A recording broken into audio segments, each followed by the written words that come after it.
हम कहते हैं अगर कोई गुरु तुम्हारी जिंदगी में ऐसा मिल गया, भले वो तुमको टीवी के माध्यम से मिला, ऑनलाइन माध्यम से मिला, चाहे कैसे भी मिला, कोई गुरु तुम्हारे, मुझे उसकी कोई बात अच्छी लगती है, तो उस गुरु को जब तुमने अपने हृदय में बिठा लिया तो शिव जी के मंदिर जाना, एक लोटा जल चढ़ाना, 3 उंगली शंकर के शिवलिंग को लगाना और पंचाक्षर मंत्र नमः शिवाय, ओम नमः शिवाय या श्री शिवाय नमस्तुभ्यम कहना और कह देना आज से मैंने गुरु मान लिया।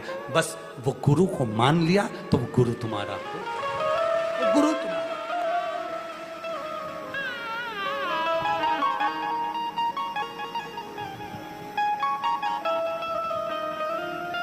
उसको मान लिया।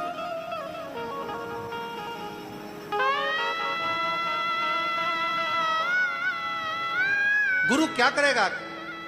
कभी भी गुरु आपसे नहीं कहेगा कि मेरे पास आकर बैठ। गुरु कभी नहीं कहेगा कि तुम मुझसे मिलने आ, और गुरु ये भी नहीं कहेगा कि तू मेरे पास आ। गुरु दूर से देख लेगा।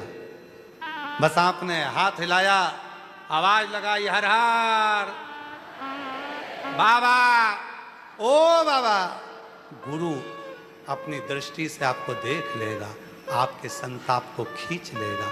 अपना पुण्य जो वो भजन करता है, कीर्तन करता है, स्मरण करता है, तप करता है, वो पुण्य गुरु अपनी दृष्टि से तुमको दे देगा। और जब गुरु देगा तब यहाँ से आप सुख लेकर जब जाओगे। मेरा शिव क्या करता है? वो आपको कुछ देकर भेजता, देखकर सुख देता। देखा गुरु, बस। बृहस्पति महाराज का अपमान हो गया। इंद्र अप्सराओं का नृत्य देख रहे थे और बृहस्पति महाराज आकर बैठे तो सम्मान नहीं, खड़े रहे तो सम्मान नहीं, आए तो सम्मान नहीं। बृहस्पति ऋषि ने सोच लिया, बृहस्पति बाबा ने सोच लिया मुझे नहीं रहना, मैं जाता हूं।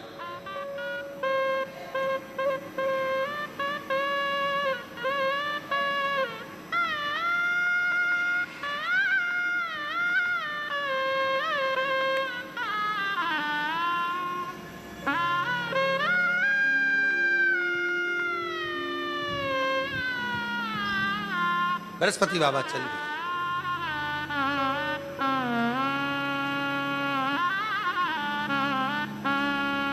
जाकर बृहस्पति महाराज कहीं चले गए। इंद्र को मालूम पड़ा गुरु बृहस्पति आए थे, सम्मान नहीं कर पाया, उठकर खड़ा नहीं हो पाया, आदर नहीं कर पाया।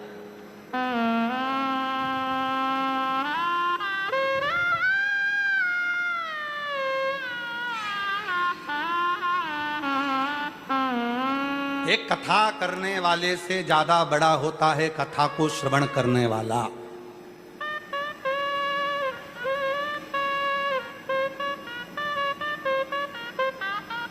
एक यजमान से भी ज्यादा बड़ा होता है कथा श्रवण करने वाला।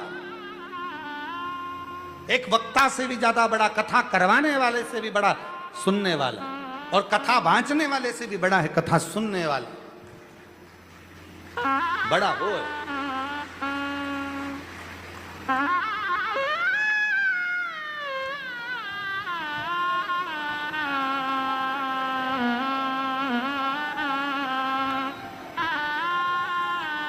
कथा को श्रवण करने वाला बड़ा होता है, और वो जब दिल से सुनता है उसके अंदर भाव उत्पन्न होता है।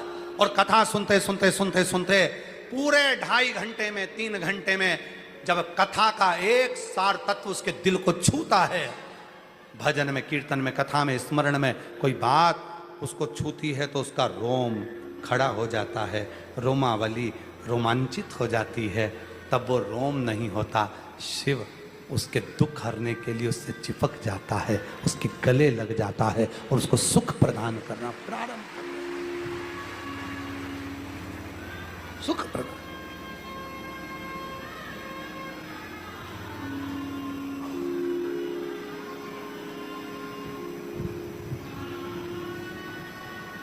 वो एक लाइन है ना, तो जब आप लोग कथा में आया करो तो उस समय पर तुम्हारे स्मरण में वो लाइन जरूर होना चाहिए। चिट्ठी आई है चिट्ठी आई, बड़े दिनों के बाद हमने बड़े दिनों के बाद हमने रत्नों को याद, सीहोर की मिट्टी आई है, सीहोर की मिट्टी आई है, चिट्ठी आई है, चिट्ठी आई है।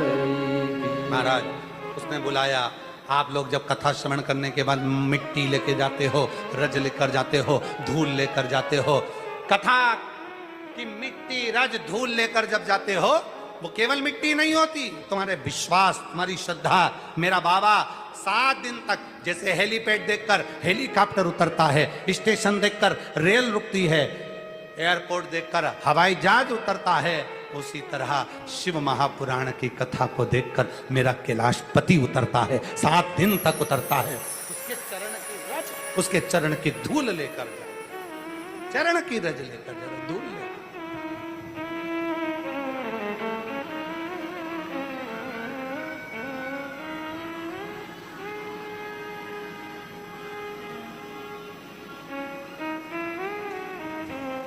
बस वो मिल गया, जीवन आनंदित हो गया, आनंद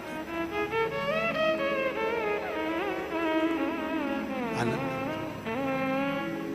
और आना रे भोलेनाथ हमारे घर, तुम भी आना रे, आना रे भोलेनाथ हमारे घर, तुम भी आना,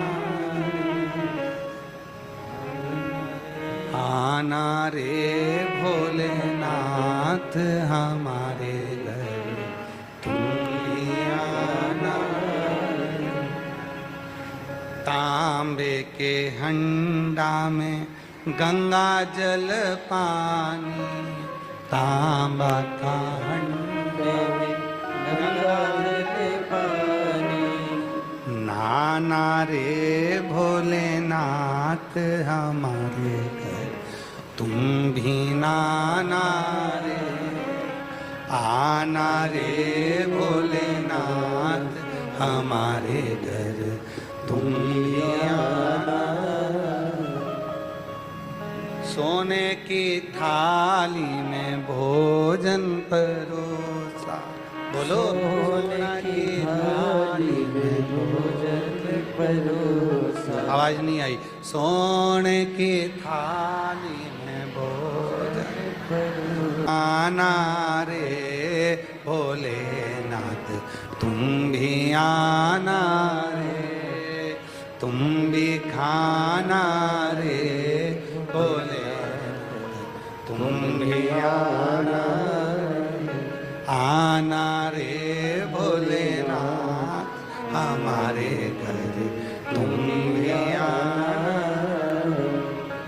अपनी सरल भाषा में भगवान से कहो, तुम हमारे हो। आप शब्द तो बहुत ऊंचा हो गया, आप तो उससे करा जाता है आप दूर का है, तुम पास का है, आप दूर का। आना रे भोलेनाथ हमारे, तुम भी आना।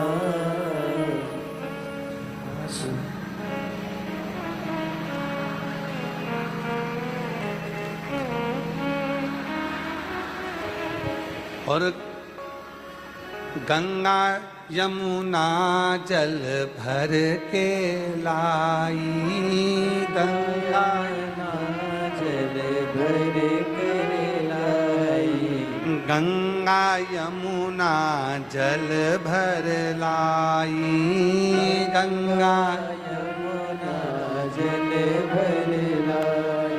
अरे नाना रे भोलेनाथ हमारे घर, तुम